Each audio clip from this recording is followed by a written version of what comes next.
Well, I have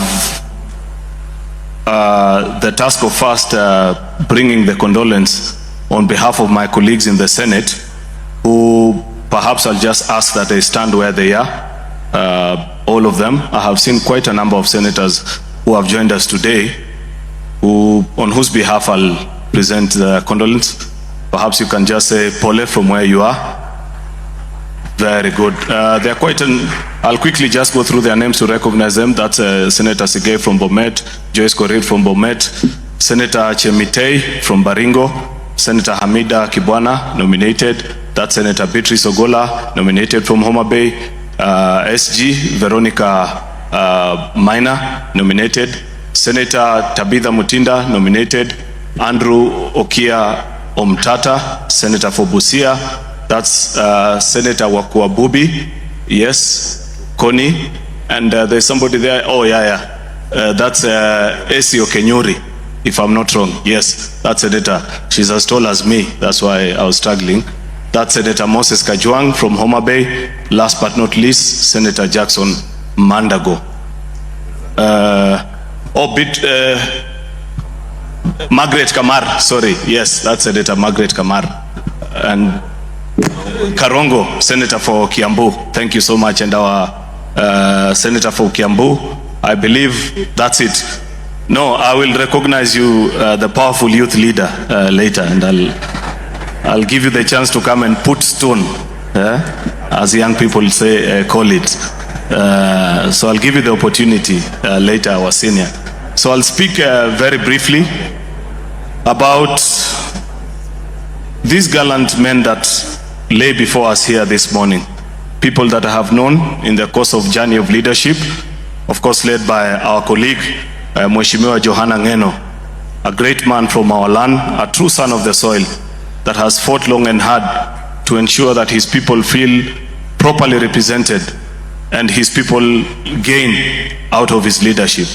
I knew Mheshimiwa Ng'eno in 2015, I think like Mheshimiwa Meli had said, had just been granted the ticket for the Jubilee Party, and they came very strongly to campaign together with many others, including Mheshimiwa Sudi, who seated there for their candidate, the KANU candidate, in that by-election.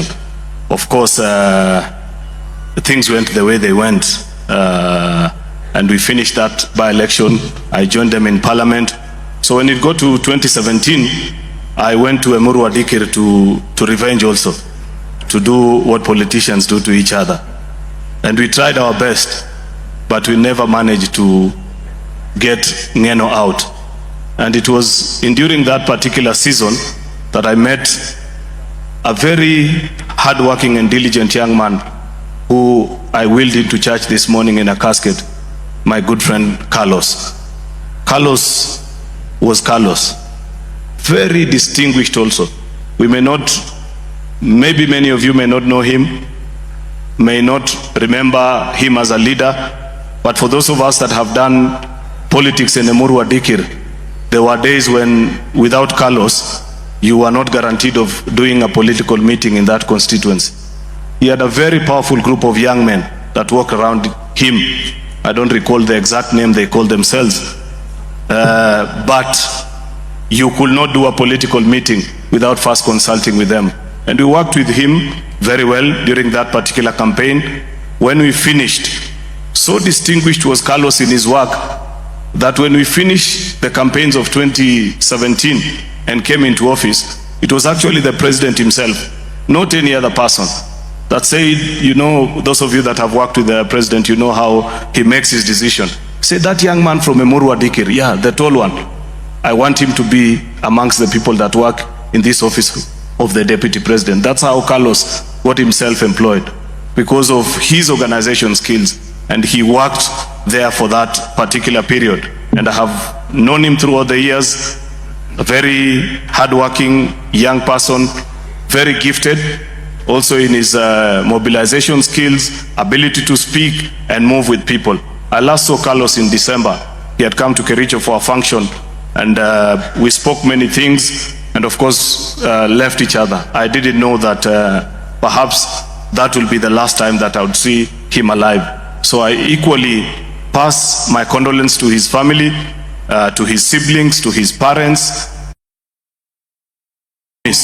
that the way you requested this morning when you were pushing the casket, that please don't forget us now that your friend is gone. I promise that I will not forget you.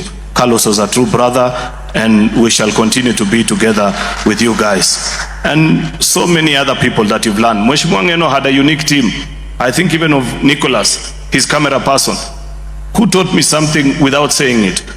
As you know, many of you are politicians. When you go to public functions and you sit there at the front, many of our colleagues come with their camera persons. And part of the things that Nicholas used to do is that he would capture me in not very nice moments, and then they'd be posted. So one time I complained to my camera person, and I sent him to Nicholas and say, please ask Nicholas, why does he always capture me at my worst moments? Either when, of course, I don't sleep in public functions, but there are certain things that I do. Sometimes I shake my head as if I'm talking to myself or something. And Nicholas was very good at capturing those moments. My camera person came back to me with an answer. He said, it is his way of telling you that when you're seated in public, no people are watching you. Just be steady. And I think I have tried the last few times. That is how gifted this team of Mheshimiwa Ng'eno was. So, and so many other people.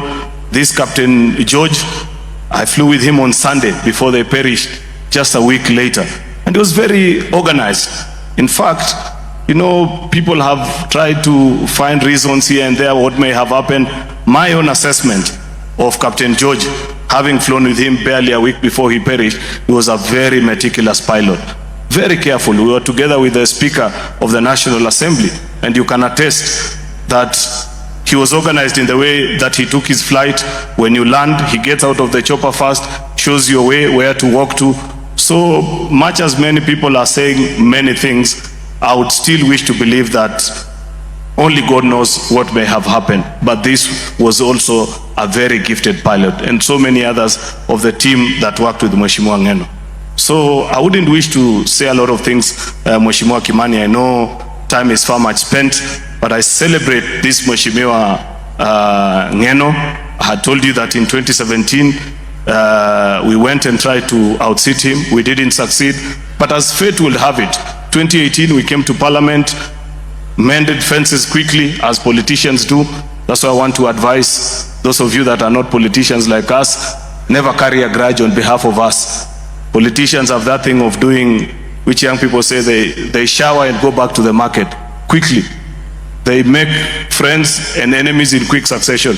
By 2018 we worked together and did so many other things together, the challenges we had in the Mau and all these things, and happily 2022 he joined our party, the UDA party. We went, campaigned together. I do recall, I must say this, Mheshimiwa Ichungwa and Mheshimiwa Kawanjiko, who's there, is my witness, because he's a person we had sent when we were planning the party primaries. We had sent a few of our members to oversee elections in certain constituencies, and Mheshimiwa Kawanjiko was in charge of Emurua Johanna. When he got there, he wanted to take off before getting out of his car, because Emurua Johanna is a special place. He told me, you know how me, I come from Kiambu. I've never been, the only place where people carry knives and rungus is either in a fight or in a butchery. Here everybody has a knife. I told him, please keep calm. Those people will not harm you. Then there was a very serious issue that had arisen. Mheshimiwa would recall, his competitor and the line that they belonged to had actually enlisted their supporters only as the party agents and the clerks. And Mheshimiwa Ng'eno called protesting. He said, I knew you guys were up to something when you were inviting me to join this party of yours. You wanted to finish me. And he was really complaining. Luckily, we agreed with the guidance of the party leader together with Mheshimiwa Kawanjiko, who was really tense at that moment. I told him, no, don't worry about Emurua Johanna. They exist in that nature. Just sit the two of them, let each of them give you 50-50 of the agents and the clerks. And that is how they did a successful nomination, and Mheshimiwa Ng'eno became our party candidate. We campaigned together and came to Parliament this term. So I have many stories that I would have said about Mheshimiwa, but I wouldn't wish to spend a lot of time. I celebrate him. There are many things we agreed with. There are things that we didn't agree together, but in principle, we agreed on the things that he stood for. We perhaps sometimes only differed in the approach of how to get what he wanted, but nonetheless, we remained good friends, meeting occasionally. His kids and mine go to the same school, and we have sometimes very interesting conversations at the parking lot of the school, because it'd be a weekend. He would have said something, sometimes maybe not very nice against people that I know, and he'd give the explanation, and I'd wish to appreciate. I saw teachers from the school. I saw our school principal, Miss Vashisht. I can't trace where she's. I've seen you together with Miss Kishimo. Thank you for coming to mourn with the children of Emurua Ng'eno and representing the school here. So on many occasions we'd meet and share such occasions. I don't want to speak longer than that. I want to say pole. We have lost a great leader. I call on our people to come together in this moment of grief and reflect the true spirit of Emurua Ng'eno, who wanted our community and our people to prosper in the greatest way possible. May God rest the soul of Emurua Ng'eno and all our other 5 brothers in eternal peace. God bless you. Thank you, Senator Aaron. Your Excellency, I have been requested on behalf of governors to request our brother Governor Ntutu, the Governor of County, to come and say a word.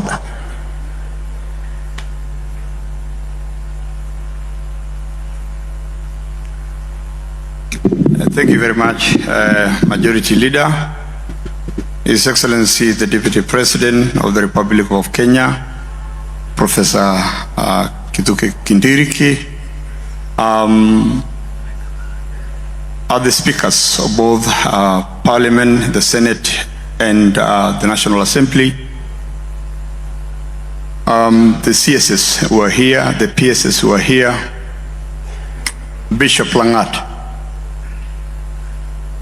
of AGC, the family of our fallen heroes. Ladies and gentlemen, good afternoon.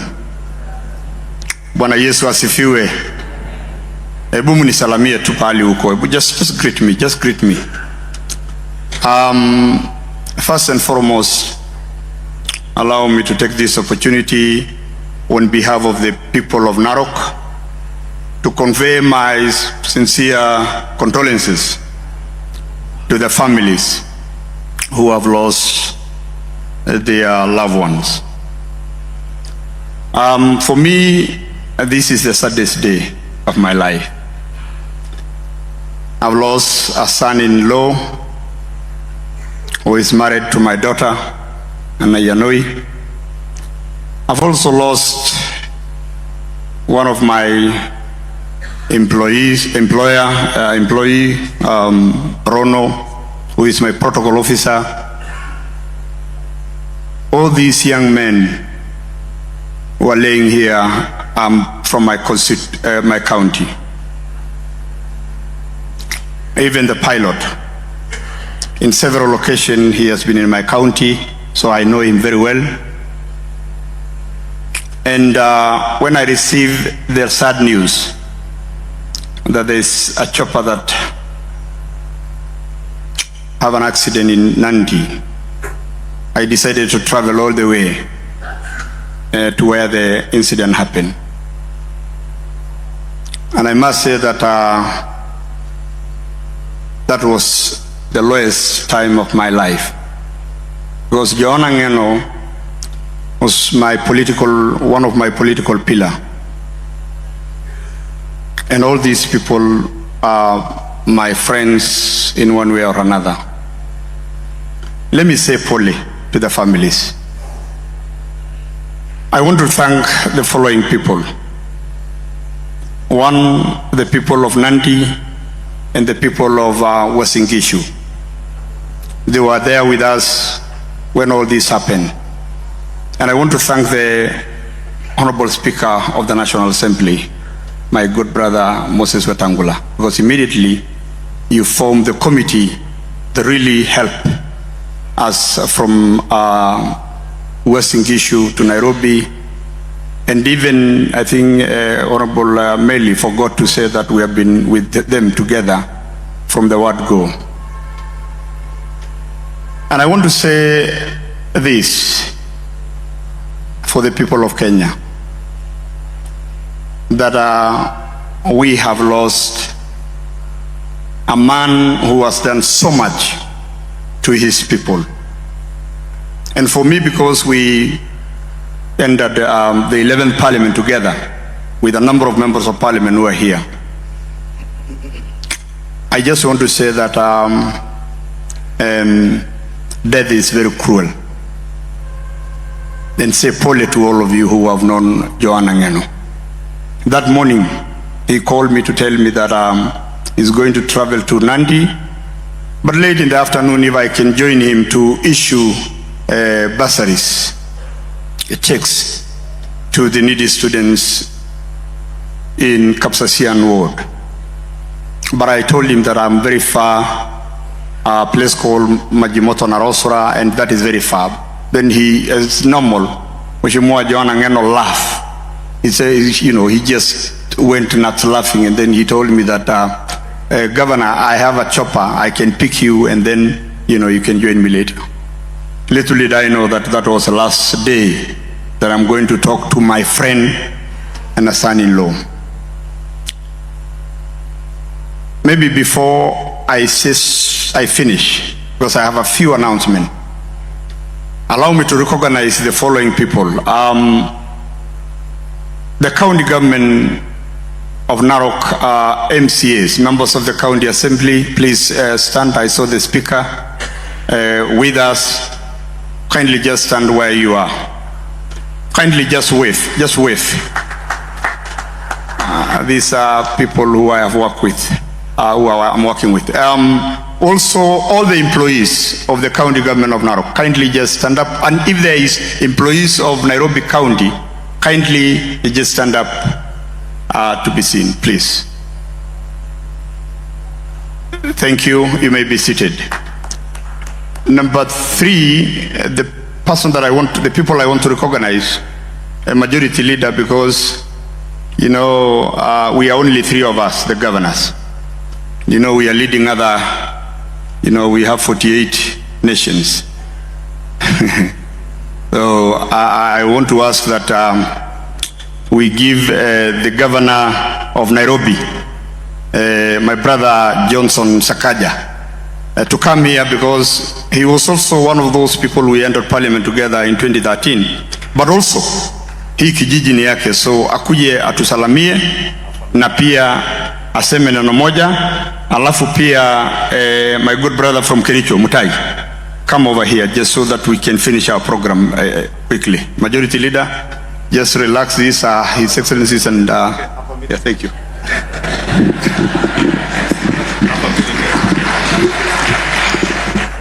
Thank you very much.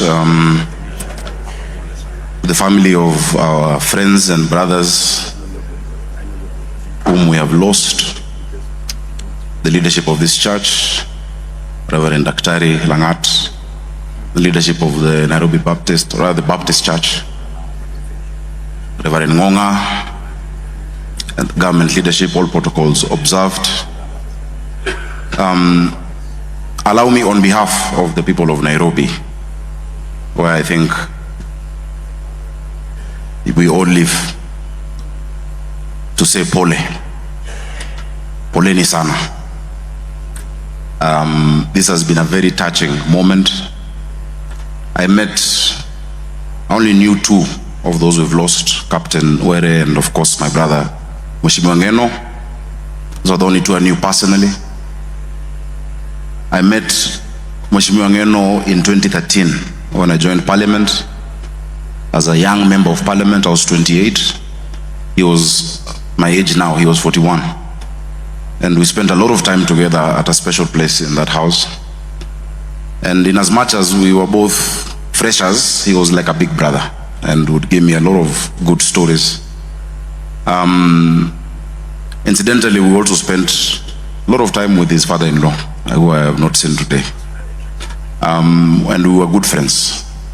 He called me chairman. I was not chairman, not of a committee, but he called me chairman. And he would really light up the place when he'd walk in to any room that you were in.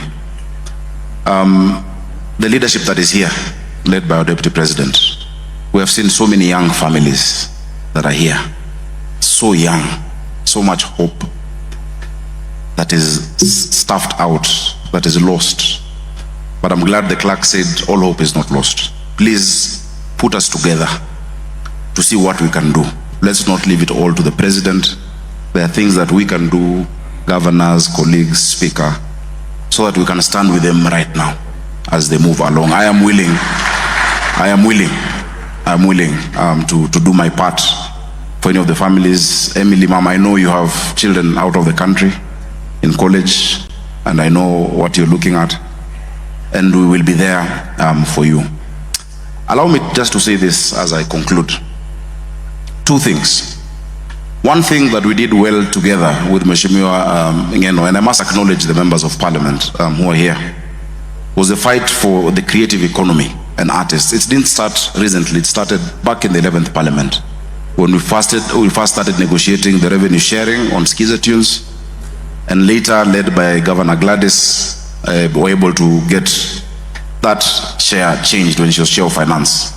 That fight for artists and the creative economy, which is a true frontier for our economy, must continue.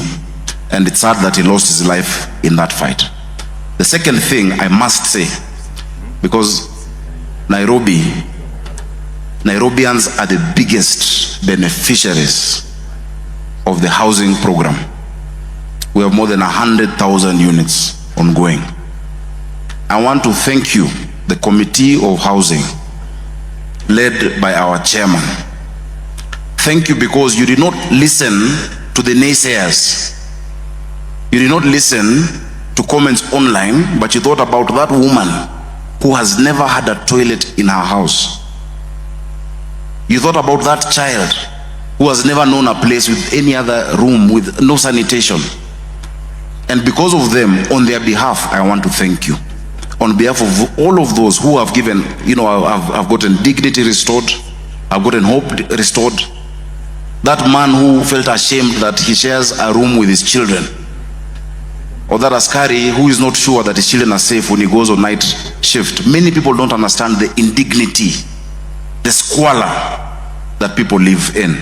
The biggest beneficiaries are Nairobians. And if no one has told you thank you, the members of that committee, if no one has ever told you thank you as members of parliament, on behalf of the people of Nairobi, I say thank you.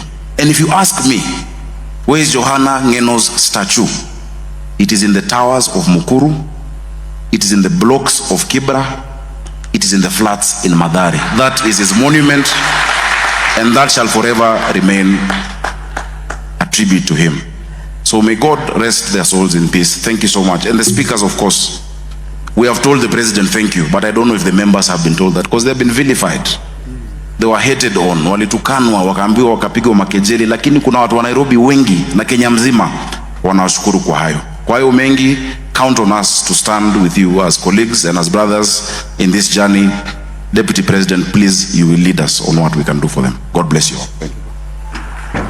Also, maybe before I forget, and Governor Mutai might mention, the other governors who yesterday came together, Governor Gladys Wanga of Homa Bay, Governor, of course, Mutai of Kericho, Governor Wisely of Elgeyo Marakwet, Governor Susan Kihika of Nakuru, and Governor B of Uasin Gishu, who also came to condole with the family and have committed to also support in the ways that they can, and that they will be there with you as you go along in this journey. May God bless all of you, and may God rest all their souls in peace. Thank you. Thank you so much, Excellency Deputy President, all protocols observed, and the family of my good friend, Johanna Ng'eno. I'll be very brief myself, because today I'm mourning a great brother and a good friend of mine.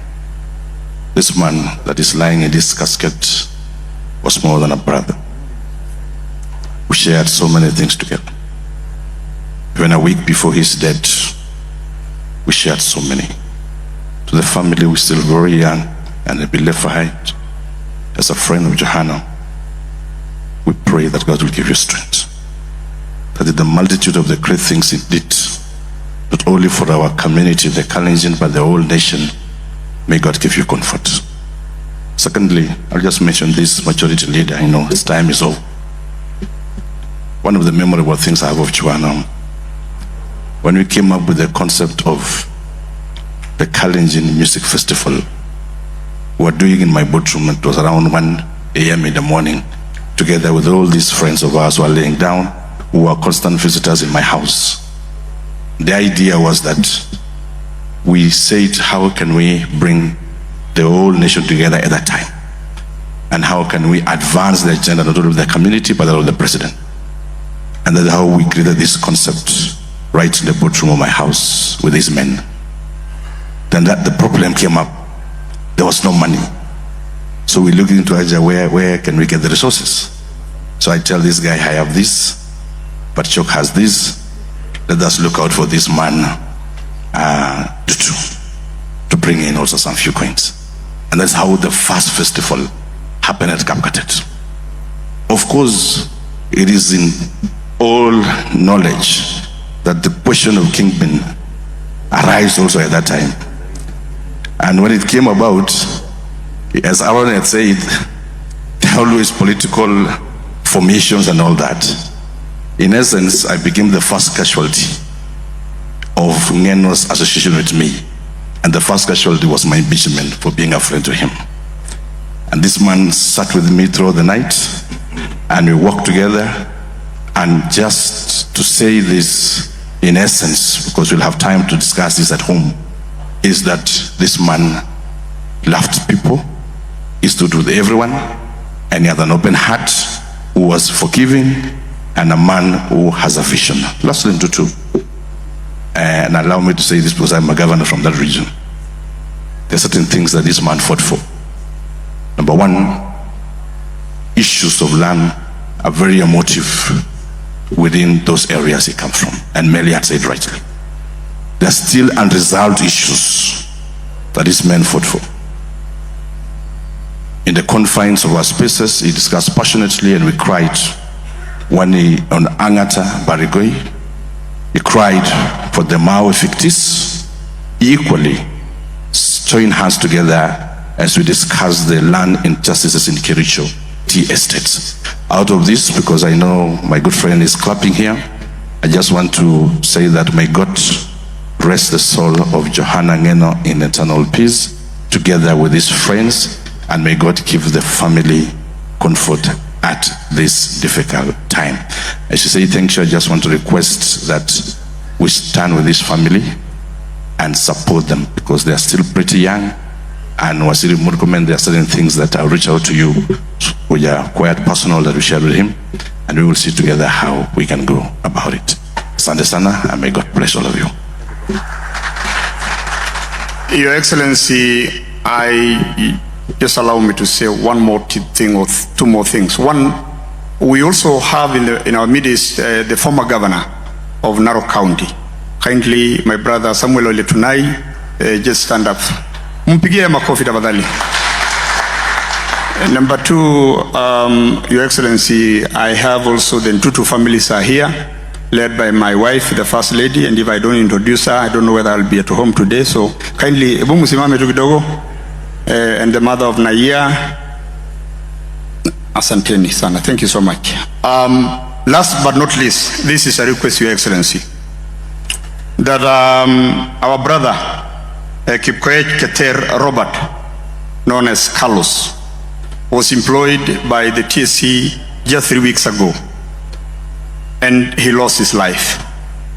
We have a sister who comes from the same family, the same mother, the same father. Her name is Faith Chepng'eno Mutai, who has a Bachelor of Education. The people have requested me that because you are here, kindly let us just exchange the letters and give it to him so that he can take that position. For the family of my protocol officer, I've already, because I've checked, she has a requisite degree. I will also, she's going to replace Ndugurono as the protocol officer. Your Excellency, I know that we don't have the police right now or anybody, in the discipline. But the young man who was in KFS, I think we will see what we can do to also take him, because again, we are trying to make sure that all these people have been taken care of. So I want you to help him, because I'm trying to do about 3 of them. But if I give you kama msee Yarika wawili, tafutia mimi pahali ya kuweka tafadhali. Ya mwisho ni kuwaomba wakaaji wa Narok County ya kwamba tomorrow, kesho asubuhi saa 2:30 tutachukua hizi bodies ama hizi mili, tutachukua tu Emurua Dikir Primary School. Hapo ndio wananchi wetu wa Emurua Dikir na Kenya kwa jumla, hasa wale wote ambao wanataka kuwa pale ndio tutapata nafasi kubwa the whole day kumon our brothers. Last but not least, Your Excellency, familia ya hawa ndugu zetu, tukisha maliza hapa, tafadhali tukutane kwa hii hema. I have niko na ripoti kutoka Mheshimiwa Rais. Nilikuwa nataka tu kuambia vile ameniambia niwaambie, na pia kwa sababu Deputy President ako hapa, kuna kitu amesema tuwapee kama a token of appreciation, a token of kusema pole. Otherwise, ya mwisho, kama gavana wa kaunti hiyo, naomba wananchi wetu wa kaunti ya Narok, sisi wote tuwe huko Emurua Dikir hizi siku 2, tuwe pamoja, na tunaomba kila mtu akuje na amani. Sisi kama watu wa Emurua Dikir kama Narok County ni watu ambao tunapenda amani, na tungependa kuweka siasa yoyote ile kwa yale ambayo yamefanyika. Kwa haya machache ama mengi, Mungu amweke warehemu wetu pahali pema peponi. Asante. Thank you very much, Governor Ntutu. I'll request Lexia Sidai, Amos Kipngeno, Faith Cherono, Dorcas Chepkoech, just be upstanding where you are. These are the members of staff who are working with Mheshimiwa Ng'eno in his office. Let us give them a hand of applause, because they have, together with our clerks in the National Assembly, the clerk's assistant to the Committee of Housing, supported Mheshimiwa in his work at the constituency, and I know there are also other members of staff who shall be introduced in Emurua Dikir, who worked with Mheshimiwa Ng'eno. We appreciate you and thank you, na poleni sana. Your Excellency, I'll just say one word, then invite the youth leader and party leader of ODM, Mheshimiwa Oburu, to give his condolences, then the speakers who will invite you. And mine, Your Excellency, on behalf of the members of the National Assembly, whom worked with Mheshimiwa Ng'eno and many of these other gentlemen lying before us here this afternoon, is to say pole to the families of all these gentlemen here. I knew at least 3 of them, as Aaron said, in 2017, when he went to revenge against Johanna Ng'eno for having decampaigned him in his by-election. He invited me together with Governor Tunai to join them, and we were designated to go and campaign for Jubilee in Narok County. And I remember then when we visited his village in Mogondo, even young children would see a chopper coming down and would say, "Uchungwa, uchungwa," because of the number of times that we set foot in Emurua Dikir to campaign for our party Jubilee. And let me say, I had known Johanna when we joined, just before we joined Parliament together in 2013, and as fate would have it, we served in the same committee. I was his vice chair in the Public Investments Committee, and that is when I discovered or saw the intellect, especially on legal matters, of Mheshimiwa Ng'eno, because he was a pivotal person in our committee on matters legal, and he shepherded us on many legal issues when we served together in the Public Investments Committee in the 11th Assembly. Again, as fate would have it, when in 2017 we parted ways and he ran on KANU and we in Jubilee, we campaigned against each other, but we kept our friendship. And you remember all through the campaign, we would go with my brother Aaron and Governor Tunai to campaign in Emurua Johanna. And in the evening, because we were very good friends with Ng'eno, he would send me all the clips of what I have said on the ground. And he would tell me, nitawanyorosha, and for sure, alitunyorosha. That was Johanna. And as P.S. Hinga said, because I had worked closely with him, and I knew his character, I knew his strengths, when we were re-elected again in 2022 and designated him to be the chair of our Housing and Urban Development Committee in the National Assembly. Many people, including P.S. Hinga and his CS then, had a lot of misgivings on Johanna. And I remember assuring P.S. Hinga, and I thank God that we have indicated that you will not have a better chairperson than Johanna Ng'eno. Unfortunately, 3 or 4 months after he was elected as a chair, many members, including a few who are here, led by the member for Sirisia, sought to impeach Johanna Ng'eno as the chair of that committee. And I remember we had a long session convincing them that Johanna is like this. He is forthright. He will tell you things as they are. And probably because we had a shared character in that nature of being able to tell people things as they are without mincing words, I understood him, and I convinced all the 15 members of that committee to allow Johanna to continue serving. And I can speak for members of his committee, because the vice chair spoke here on their behalf to say that they had the best chairman in that committee. I said at home to Mrs. Ng'eno, this nation, parliament, and indeed that committee is only poorer without Chairman Johanna Ng'eno. Because we needed a man like Ng'eno to be able to shepherd us through the housing levy debacle of 2023-2024. Even the court cases that went to court, Johanna, being a legal mind, was an active participant even in the litigation, advising the council that were appearing in court on how to push our case in court. And the success that we have seen, Your Excellency, in the housing sector, Johanna Ng'eno's name has a full chapter when the history of the housing agenda and the transformation of our country is finally written.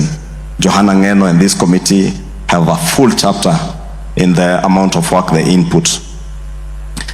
As fate would have it, Carlos here, when we went to campaign in 2017 in Emurua Johanna, Carlos is a gentleman who was organizing all our meetings in Jubilee. And I came to know him, as my brother Aaron has said, as a very forthright and dedicated and very committed youth leader in that constituency. And we worked very closely with him in the time he served in the protocol department in the office of the deputy president. And until recently, we kept in touch. And I must say, poleni sana to the family of our brother Carlos Mwalimu. We have lost a very dedicated person and a very committed leader in our country. Captain Were, Mama, and your brother, George's brother, and the family, let me say Pole. I've known Were now for close to about 7 years since I first flew with him. And as Aaron has said, Captain Were was a very good captain. He not only makes sure that he gets out fast to open the door for you, he would also make sure many of us, Your Excellency, and I know Speaker Wetangula will bear me witness because he flew with Captain Were the other Sunday. He would never allow you to sit in the front seat and not strap the shoulder straps. And many of us are used just to strapping the waist strap. Captain Were would make sure that you strap even the shoulder straps if you are flying with him in the front seat. We have lost them. Let us accept it as God's will and pray to the Almighty God that you give these families the fortitude and the strength and the comfort that they deserve, because they truly deserve that comfort that can only come from the Lord Almighty. May God rest their souls in eternal peace, and bless these families even as we lay all our brothers to rest this week and the weeks that will follow for Captain George. And we will join all the families and support you even as we lay them to rest and continue praying for you even beyond the funeral. With those few remarks, our condolences on behalf of all the members of the National Assembly who joined us in the song that we sang. We thought it was the best way to say pole, since we all would have wanted to speak here, but because of time we'll not be able to do. With those many remarks, let me invite the youth leader and party leader of ODM, Mheshimiwa Senator Oburu, to pass his condolences. And then I will ask CS Kipchumba Murkomen to come on behalf of the cabinet secretaries and take over the program from there, and you will invite the Speaker Senate, who will then invite the Speaker National Assembly. Thank you. Thank you, the Deputy President of Kenya, Professor Kithure Kindiki, all cabinet secretaries present, the families of the deceased, the speakers of both National Assembly and the Senate, and all protocols observed. I have come here with a lot of pain to say bye-bye to a young man, Ng'eno. This young man, I came to know him in 2012. In 2012, he was a very close friend of my late brother, Raila Amolo Odinga.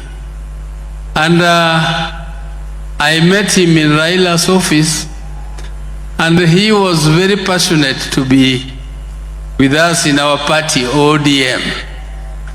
And he wanted to contest the seat in Emurua on ODM ticket. But unfortunately, after trying to campaign for a few months there, he came back and told us that the constituency where he wants to contest will not vote for him if he stands on an ODM ticket. That was very honest. And he told us that he was going to contest on Jubilee, and that was more acceptable, and he was going to still be with us, and he joined us in Parliament. Personally, you know, I joined Parliament in 1994, and I have not left it until today. So, Johanna Ng'eno and the majority leader are there, they found us there, and we were giving them a few lessons on parliamentary practice. And he was a very passionate, very passionate member of parliament. But I was giving him a few clues what to do in order to be close to your people. Your people will not respect you simply because you speak a lot in parliament. They will respect you if they see a difference. Their difference in their livelihood. So there are few things which you must do. First, you must learn to know that these people you see, the ministers you see here, they are very important because they hold the public resources which you need to devolve to your people. And you cannot just be sitting in parliament there speaking and you don't speak to them. You don't knock the doors. You don't knock the doors and make sure that those resources which are with them, they are flowing back to your people. And if they are not flowing, you make sure they flow. But if they flow, make sure the implementation there also happens. They can flow, but then the implementation does not happen. The money disappears in the hands of a few people. And Johanna Ng'eno learned those tricks, and he very quickly grasped the parliamentary practice and how to be close to his people. And I also know Captain Were. Captain Were used to be a pilot for my brother, late brother Rail. His wife is also from Alego, where my mom comes from, so she's my mom. And they are also a fairly young family. But I've seen all these people who have lost, whom we have lost. Most of them are very young. And I know that because Ng'eno was the politician there, it is Ng'eno's name which is coming up very prominently. But I can assure you, all these people are having a lot of pain in losing their beloved ones.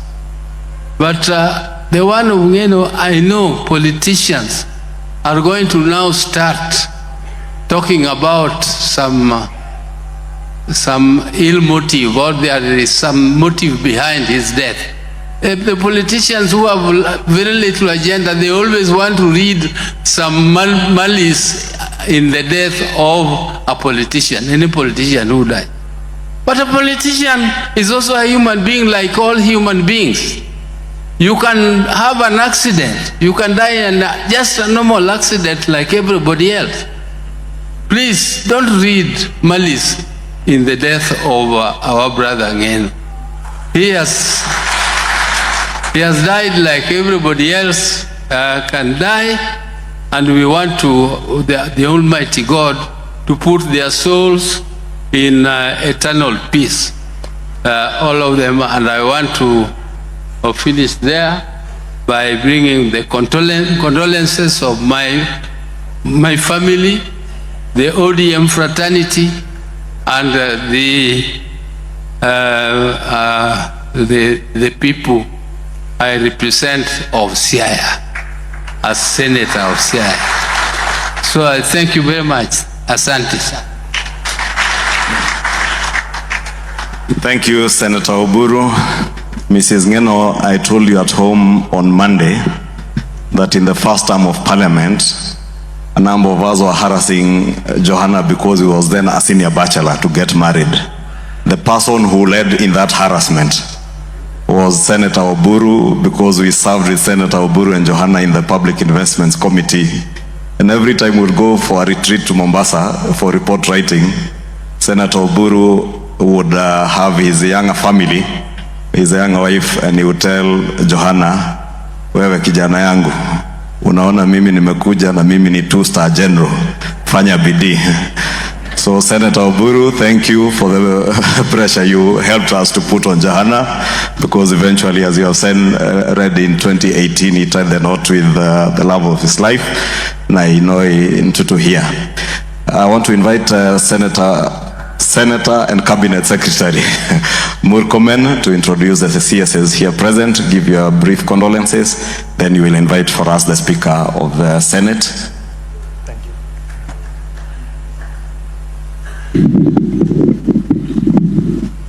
Asante sana. Thank you, Majority Leader. Your Excellency, Professor Kithure Kindiki, the Deputy President of the Republic of Kenya, Right Honorable Speaker, Wetangula, National Assembly, Speaker Jefferson Kingi of Senate, my colleagues, Cabinet Secretaries, Principal Secretaries, Majority Leaders and Members of Parliament, Bishop Langat and the Church Fraternity,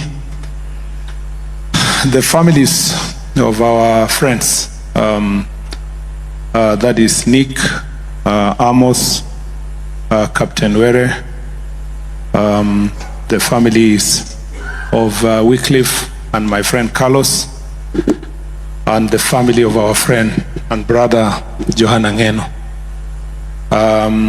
Ladies and gentlemen, good afternoon. Good afternoon once again. First of all, let me say that this is a very sad day.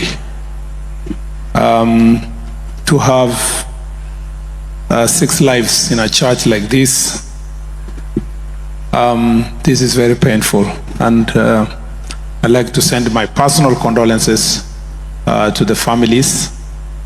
And before I say a very few remarks, I'd like first to introduce my colleagues whom we serve in the executive, starting with Principal Secretaries present. Please be upstanding. We have a good number of Principal Secretaries who are here.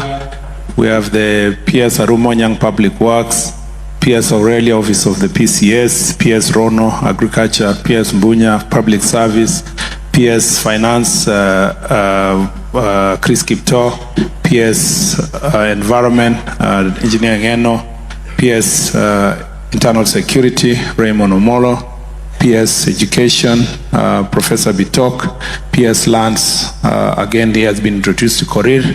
We have the Solicitor General present. We have the PS Citizen Services Immigration Belio, we have the PS Lands, we have PS Korir Water, and PS Mining Harim Kimutai. Thank you very much for being present. We also have here my colleagues, cabinet secretaries present. We have, please be upstanding. CS Rebecca Miano of Tourism. We have CS Davis Chirchir of Roads and Transport, and we have CS Defense Rosalind Soipantuia, and Mr. Deputy President. It will be very unfair if I don't give Rosalind 1 minute to say something, for the simple reason that, unknown to many people, she was very close to Ng'eno. And since I was part of the negotiations that took place in 2022, I know the inside story and where Ng'eno stood when it came to Soipan. So I'd like to invite her to say something. Your Excellency, the Deputy President of the Republic of Kenya, Professor Kithure Kindiki, speakers of both houses, Honorable Wetangula, Honorable Speaker of the Senate, governors, colleague CSs, the families of our departed brothers, fellow mourners, good afternoon.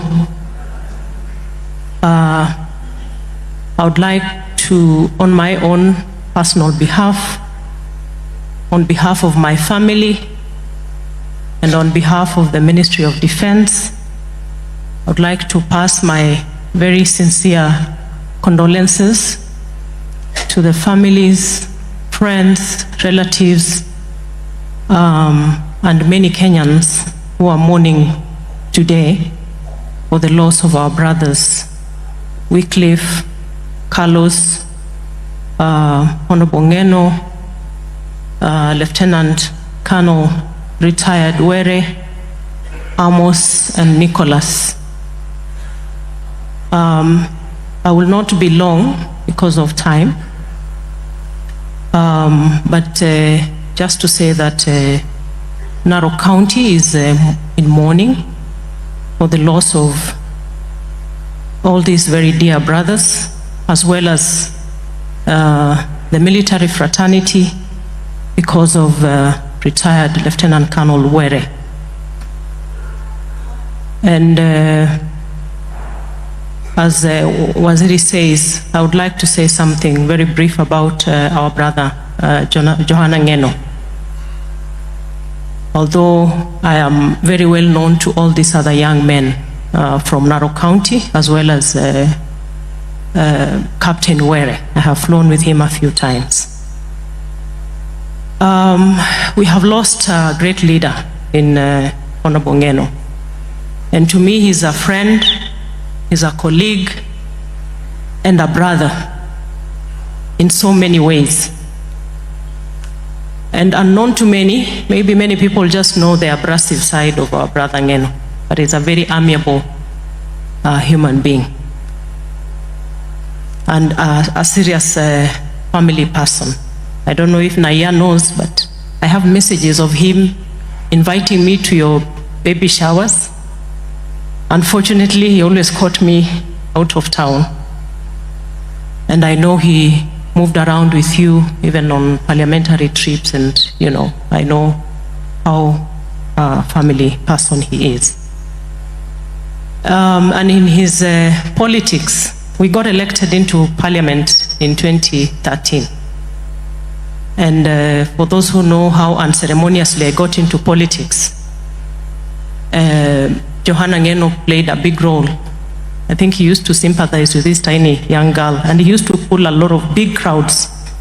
So part of the ways I got known within 2 months of campaigning was joyriding in his big crowds and getting known to the people of Narok County. He was very supportive all through our political career.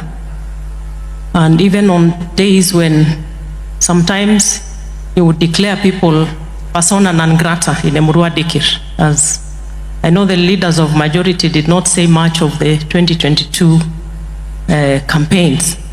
They were tough. Honorable Ishungwa and Aaron, you know, there were days when you could not get into Emurua Dikir. But 2017. But he always supported me all along. And when I vied for governorship in 2022, he always called me my governor, while I knew exactly where his heart was. But he would call me his governor, and true to his word, he was always very soft with me. Even when things were hot in Emurua Dikir, I would find my way around. And I think he's a Mkarabati. I don't know what Sudi will say, but I know he's one Mkarabati of politics, Ng'eno. So one day, him and Farouk accosted me in the deputy president's residence in Karen when we were at the heat of campaigns for governorship, and I was vying against his father-in-law, Patrick. So him and Farouk put me in a room and said, you know, we have seen far, and we know you are going to become a cabinet secretary. And knowing who he was and who Farouk is, nikajua hawa wananipanga. So I was very furious with them. I walked out on them. To cut the long story short, when I got appointed, he came back and said, you see, I had a prophecy. So amekuwa akinidai prophecy fees lately. We've lost a great friend, a great leader. We've lost great young people and captain here, and they will greatly be missed in all the various sectors where they served this country. And finally, when I saw the accident victims, when it started circulating on social media, and I saw, very unfortunately, our brother as being one of them, and Carlos being in the same aircraft, I got confused, because I know where they stood politically. But like we are told, it is not that serious. When it is politics, we stand on different sides. Let's agree to disagree, but remember, it is not that serious. We have to hold our country together. We are brothers and sisters, even if we hold divergent views about things. And that is the same thing that we need to understand at this point going forward, that we can agree to disagree, but keep the peace, each one of us expressing themselves the way they want to. Your Excellencies, this is my church, and I know Bishop will allow me to say, Karibuni Kanisani. Thank you for coming to mourn with Narok County, with the family of our brother Colonel Were, and the entire country. To all the families, may the Lord comfort you, and we are going to stand together as we afford a befitting send-off to each and every one of our brothers. The Lord bless you all. Thank you. I will be very brief, Your Excellency. First, let me say, like many colleagues have said here, I joined politics the same time, or I was elected to Parliament the same time with Honorable Johanna Ng'eno in 2013. And you all know he came in KNC. He stuck on that side in 2017 when he moved to Kano. And like many of my colleagues, including Ichungu, have said, that we were always on the opposite side for a long time until after 2017.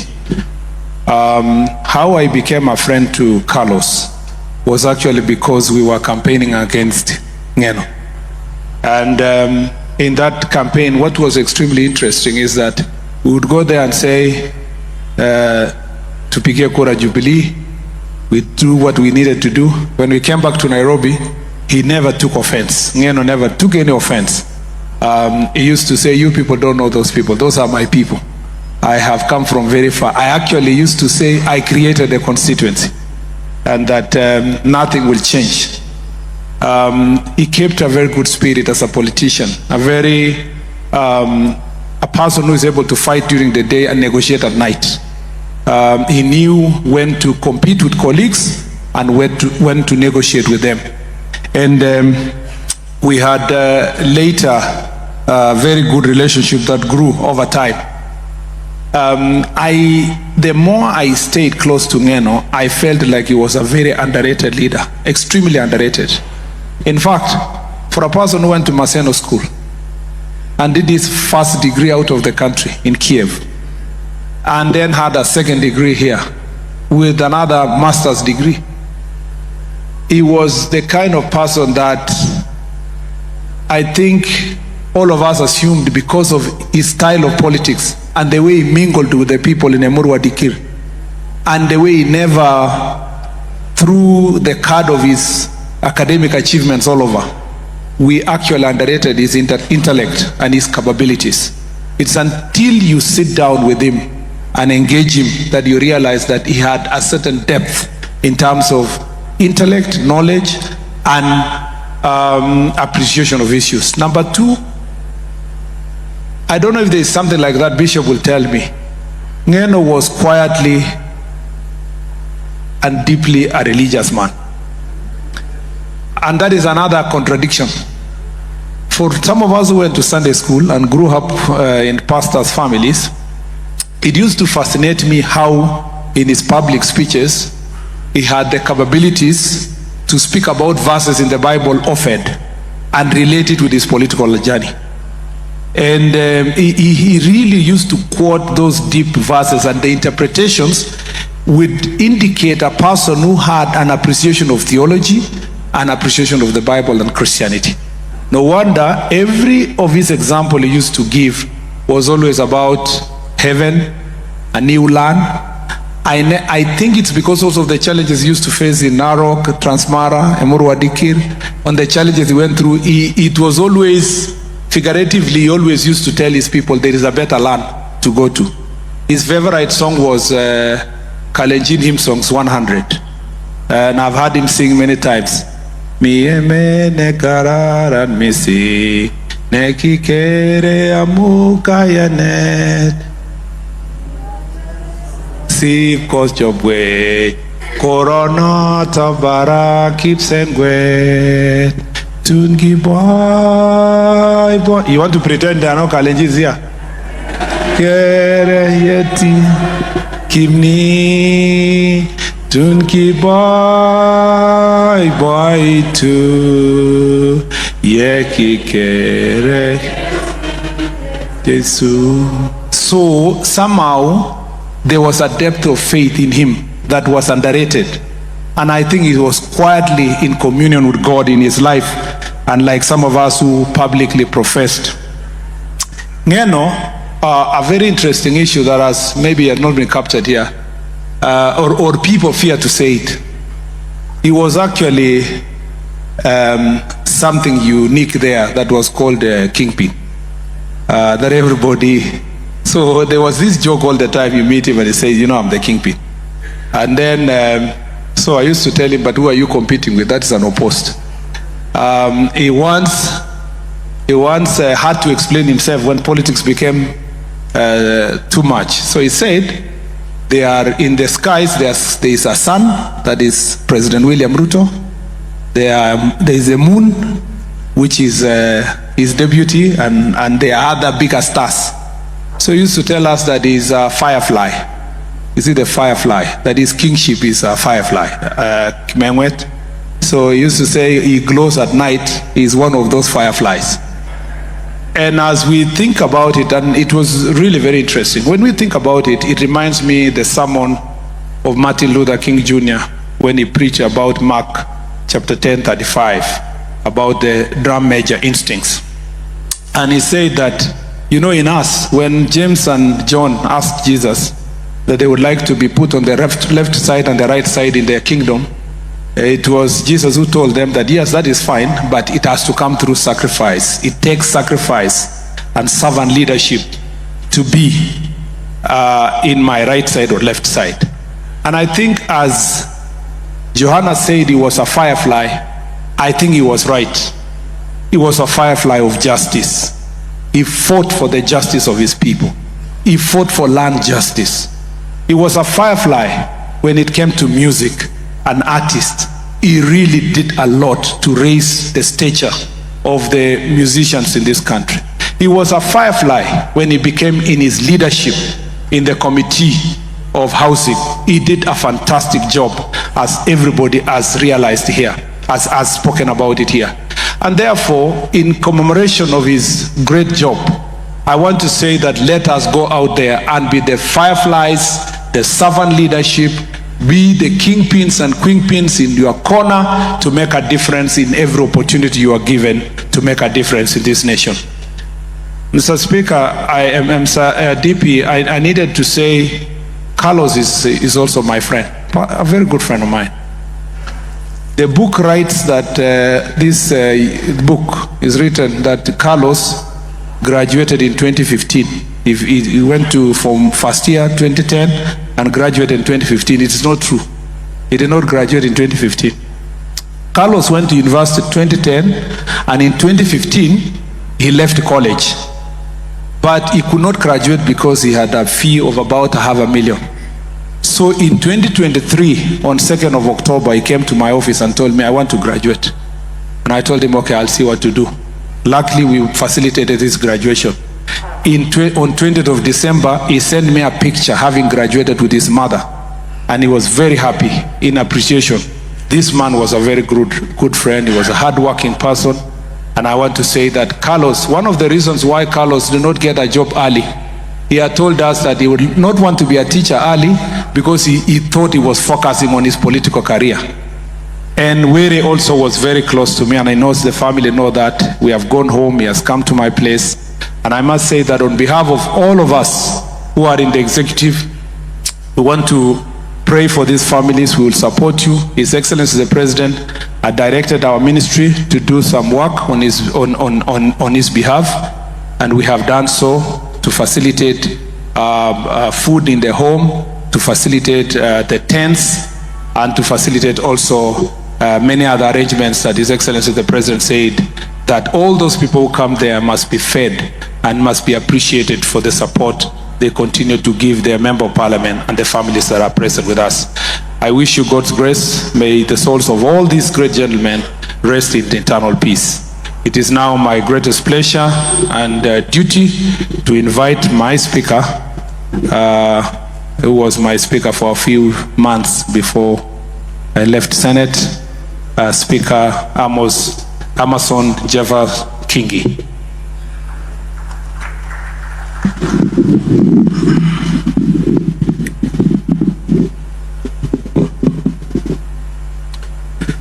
Familia za wenda zake zikiongozwa na wajane, wazazi, ndugu na marafiki, Naibu Rais Profesa Kithure Kindiki, viongozi wenzangu, mabibi na mabwana waombolezaji, Bwana asifiwe.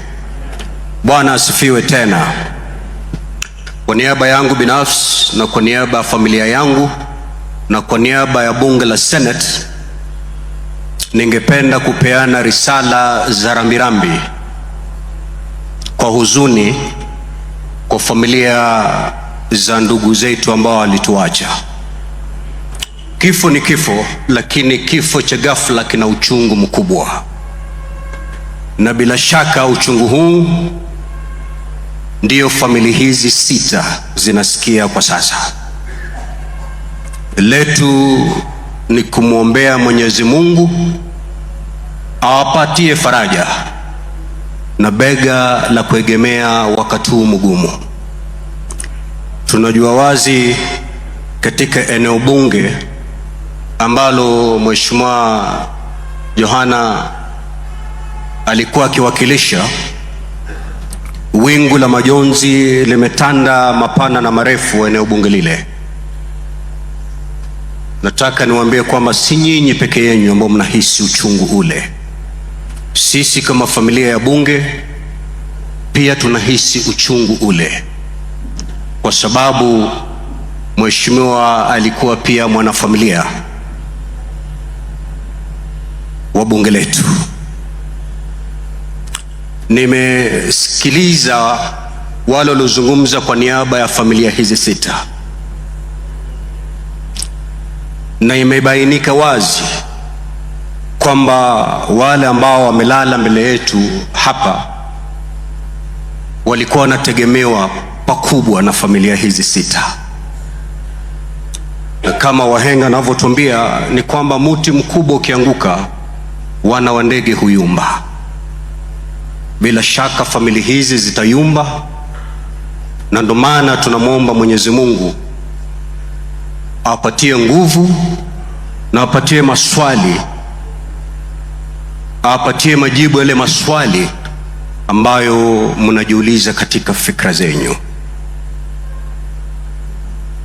Uzuri ni kwamba tulivyoambiwa ni kwamba ndugu zetu walolala walikuwa ni watu wanamwogopa na kumtegemea Mungu na Yesu Kristo. Na kama vile tunavyokumbushwa katika kitabu cha Isaya 57:2 inasema kwamba wale wanaoenda kwa unyofu huwa na amani na hupata pumziko walalapo mautini. Those who walk uprightly enter into peace.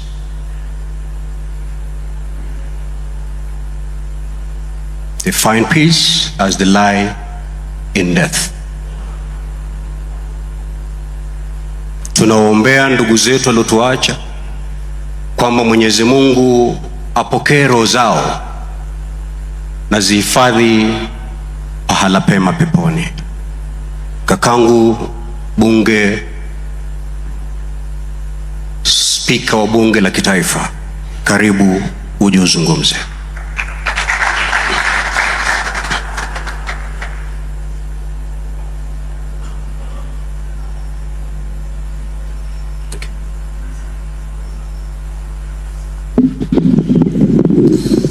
Asante sana.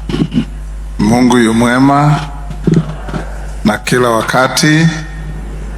Asante sana. Your Excellency, the Deputy President, my colleague from the Senate, our governors present, viongozi wa nyumba zetu za bunge,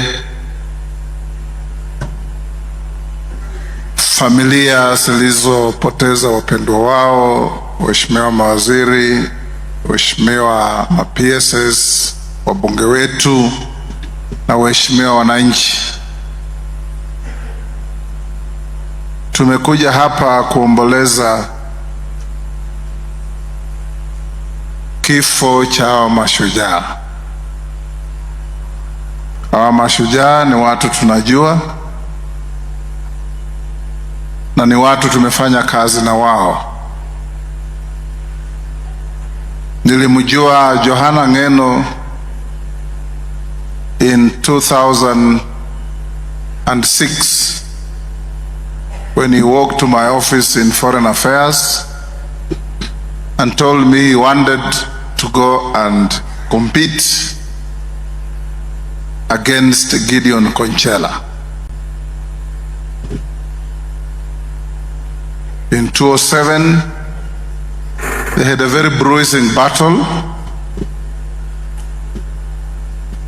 We know what happened there, and in early 2007, 2008, he came and told me, my friend, you gave me some money, I went, I won, but I lost. Said, I won, but I lost, and I understood. And we became very tight friends. He's a man full of life. Many times I go to South Rift for functions when our MPs invite us. Mukioko function, unasikia commotion. Unauliza what is happening, unasema Johanna is coming.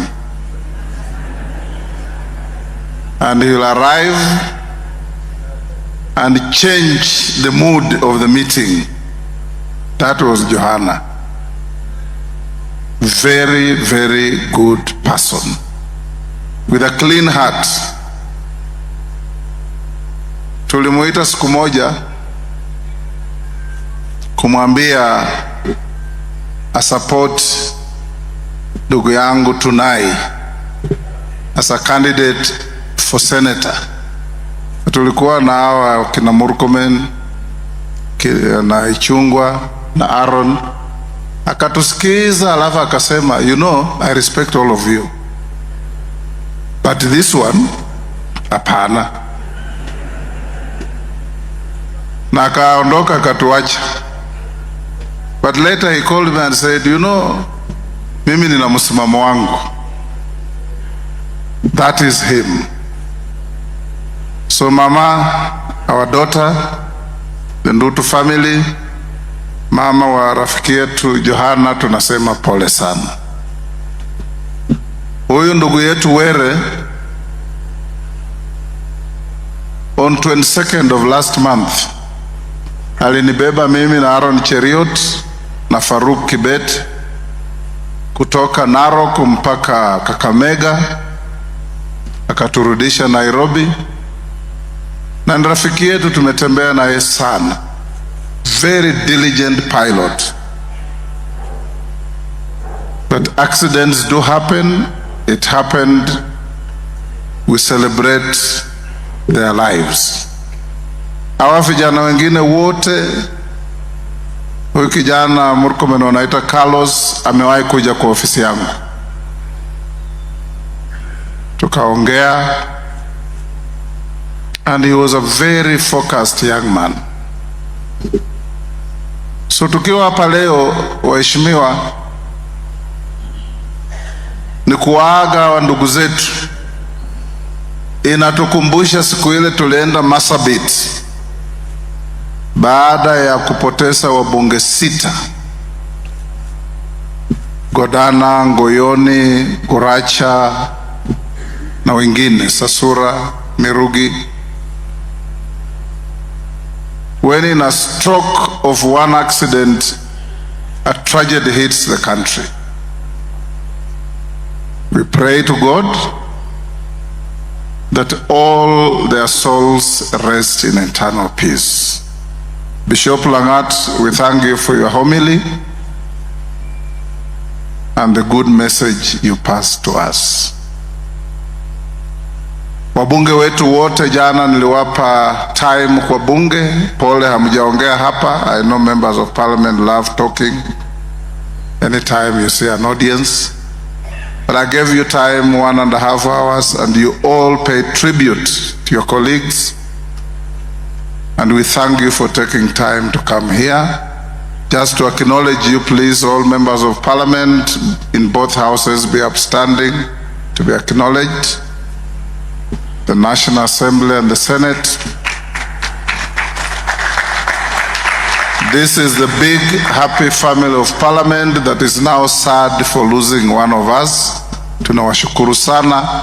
Friday tunawaomba twende Emurua Digiri for the final send off. Thank you. Be seated. Tuko hapa pia na wafanyakazi wetu wa bunge wakiongozwa na karani mkuu. Tafadhali msimame tu tuwa acknowledge.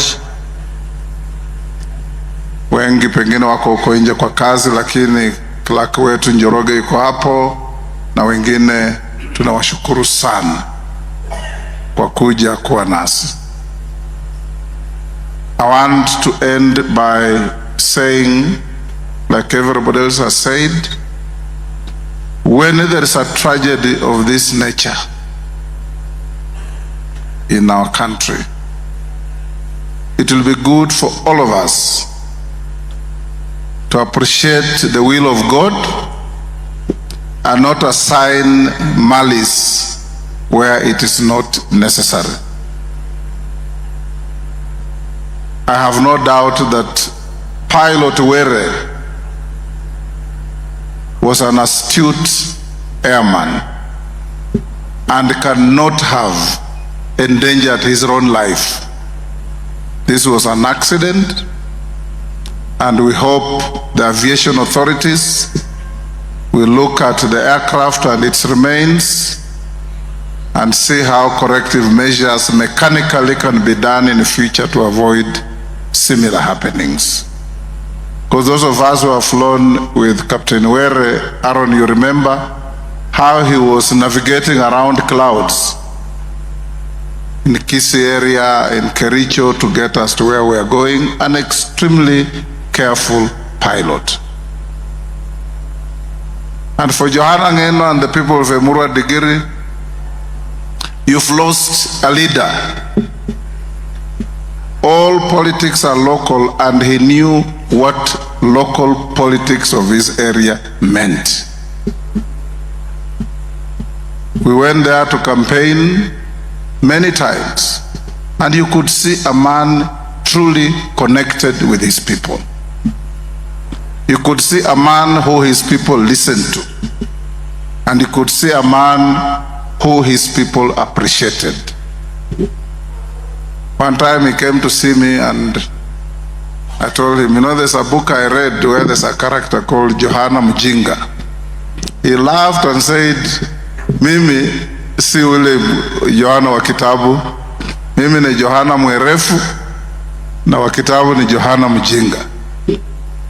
Then he said, you know, hao watu ya Kipsigis wameniambia mimi nikuwe kingpin, unaonaje?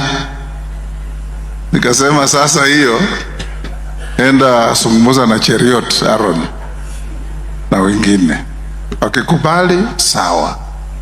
You know, at any one time as I finish, an individual stands up in a generation and distinguishes himself above the rest, takes courage, speaks courageously, leads with vision, and speaks for everybody. No wonder the bishop said this was Kipkaliakones incarnate, because we served with Kipkaliakones and he knew how to tell you things as they were. Strangely, Bishop, the two heroes have died under similar circumstances. But when tragedy strikes, we withdraw back, thank God, praise God, like Job in the Bible. After losing each and every asset he had and his children, he said, I still believe you are a good God. And God remains a good God. God has never suffered from memory loss. He'll always look after the widows and the orphans that our brothers have left. Allow me now to invite the Deputy President of the Republic to come and pay his tribute, and members of Parliament who are here, the houses are sitting, And we encourage you, as soon as we are done, to cascade quickly to Parliament so that we don't have any quorum hitches. Thank you, and may God bless you.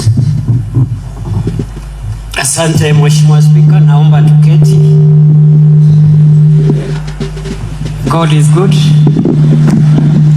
and all the time. Asante sana. Familia za wenzetu ambao wametuacha na viongozi wa kanisa pamoja na viongozi wa kitaifa, nachukua nafasi hii pia kusema pole. I want to take this opportunity to say a big pole. The 6 families who have lost our brothers who are lying in front of us, in front of me. The country has lost a lawmaker, a representative of the people, and a lawyer. The country has lost a pilot, a seasoned pilot who served our nation as a military officer. The country has lost a journalist, a photojournalist, a teacher, and a young security officer. The country has lost our brothers in an accident, and we are praying that God will help us so that we prevent more deaths, whether in road accidents, air accidents, or any other death that we can prevent. I have listened to the tributes by family members of our brothers here, our late brothers, and they were all good men. Some older men, others younger men, but they were all good men. Everyone doing something for our country, contributing to our country's progress. And the Bible encourages us in Revelation chapter 14, verse 13, that blessed are those who die in the Lord. Blessed are those who die well and with good reputation, because they rest from the labors of this world, and their good deeds follow them. Heri wale ambao wanakufa katika Bwana, kwa sababu wanapumzika kutoka kazi ngumu za dunia hii, na matendo yao mazuri yanawafuata katika mapumziko. So we are very proud of our brothers here, and we pray for strength for the families. His Excellency the President has already reached out to support all the families, and he is going also to be with us on Friday. And even after this event,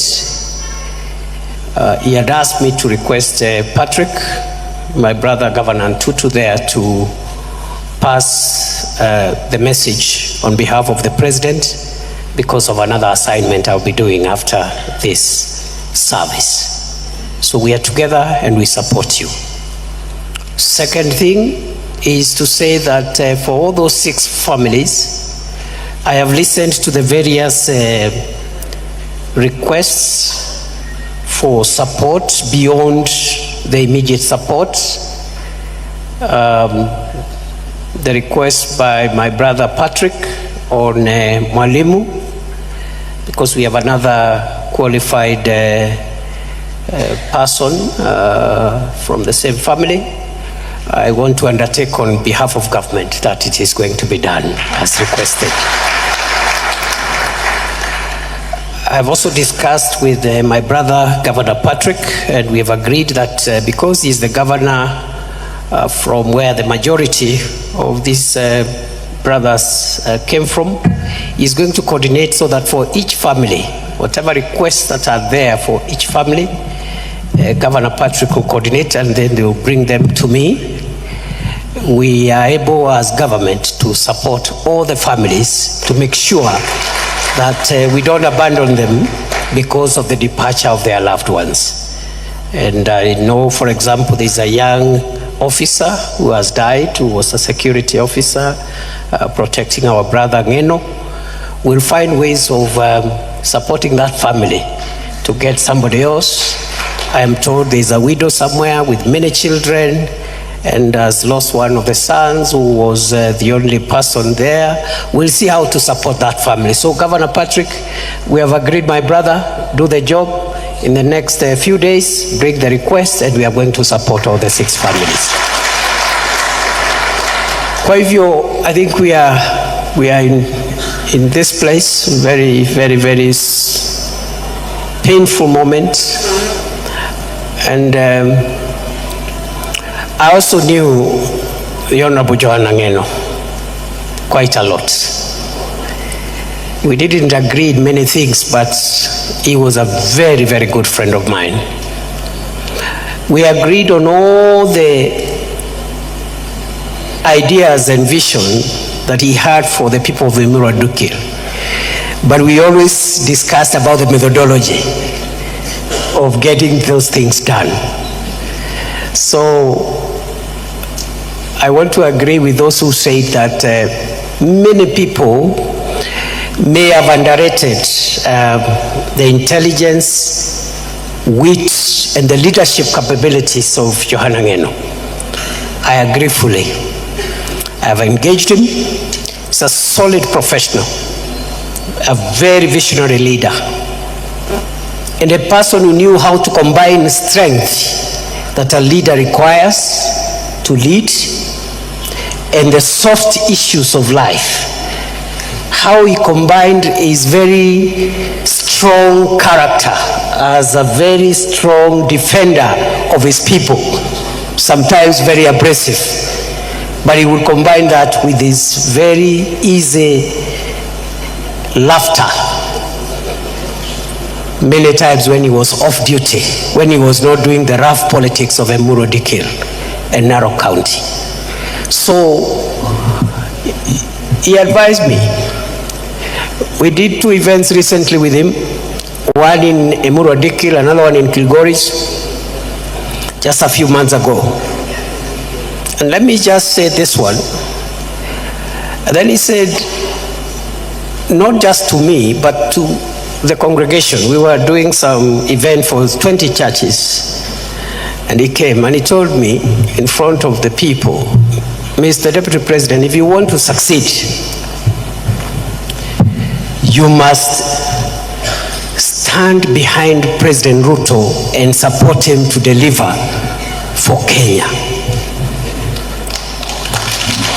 So if anybody had any doubt that the late Johanna Ng'eno was a friend, supporter of the president, that doubt should be removed today through the witness statement that I am providing before this congregation. He said loudly and boldly that according to the Kalenjin and Maasai culture, because he's married in the Maasai community and he's from the Kalenjin culture, he said kwa mila ya Wakalenjin na Wamasai wako na msemo ya kwamba mguu wa nyuma wa ng'ombe unakanyanga mahali mguu wa mbele umekanyanga. And therefore, as Deputy President, you must support the President in exact and accurate way. Vile ng'ombe ikikanyanga mguu wa mbele, mguu wa nyuma unakanyanga the same spot. So that his vision, the vision of the President, becomes your vision. His agenda becomes your agenda. He even went ahead and said his people becomes your people. and everything the president aspires to do becomes your aspiration. So that was Johanna Ng'eno, and therefore I have lost a brother and a friend to many people who are here. The final thing that I want to say, so that we hand over the program back to the church, is to assure the people of Emurua Dikir, the people of Narok, that in honor of the late Johanna Ng'eno, who has served his constituents for 3 consecutive terms, all the ideals that the late Johanna Ng'eno had for Emurua Dikir and for the people of Narok will be honored, and the government will make sure that we will balance the interests of the communities in Emurua Dikir and in Narok and provide a sustainable, long-lasting win-win solution that balances environmental conservation with also the interest of the population in that area. It is not one against the other. You can have the protection of the Mau ecosystem and at the same time grant land rights to the genuine people who have found their home in Emurua Dikir constituency. So in honor of Johanna Ng'eno, the government will work out a program which is already on course to balance the environmental interest with the interest of the communities, because Johanna Ng'eno believed in peaceful coexistence, he believed in justice and equity, and he believed that everyone deserves justice, and he fought for all the communities that were in his constituency and in Narok County. Kwa hivyo tumeshukuru sana vile Mungu ametuwezesha kuwa na hafla hii. Tunaomba ya kwamba mtusamee kanisa, saa ingine tunaongeanga watu wengi na tunaongea sana, lakini tutaendelea tu kujirekebisha, ndio tufupishe maneno, tupatie heshima familia waliofiwa. Tuko na nafasi nyingi sana ya kuongea outside some of these very personal events like funerals and weddings, which are quite personal to the family. So we are growing. We are trying to moderate ourselves, and in the future we will have shorter events so that the family can have ample time to grieve and to feel comforted. Mimi ndio nimesema nimefanya makosa, sio nyinyi. I see some of the politicians are looking at me as if I've accused them of anything. I have not accused anybody. I'm just saying let's try going forward to be a bit more measured and to respect events like these ones, where we have grieving families and people have been affected by the loss of their loved ones. Kwa hayo mengi, nawashukuru sana. I wish you all the best. You have my personal commitment. You have the commitment of President William Ruto and the government of Kenya to support all the 6 families in the manner in which I've explained. Asanteni sana.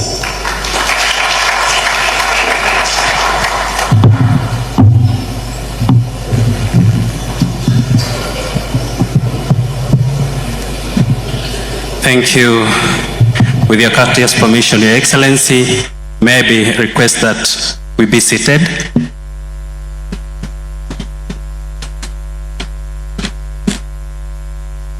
With your courteous permission, Your Excellency, before I invite Reverend for benediction, allow me to give the exit protocol.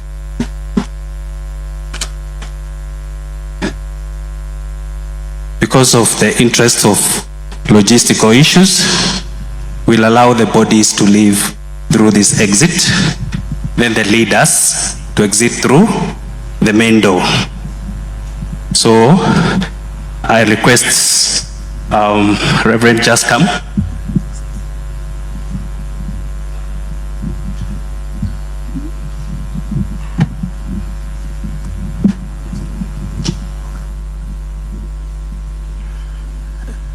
Okay, let's stand where you are. We'd like to pray as we end our service. Ninawaomba.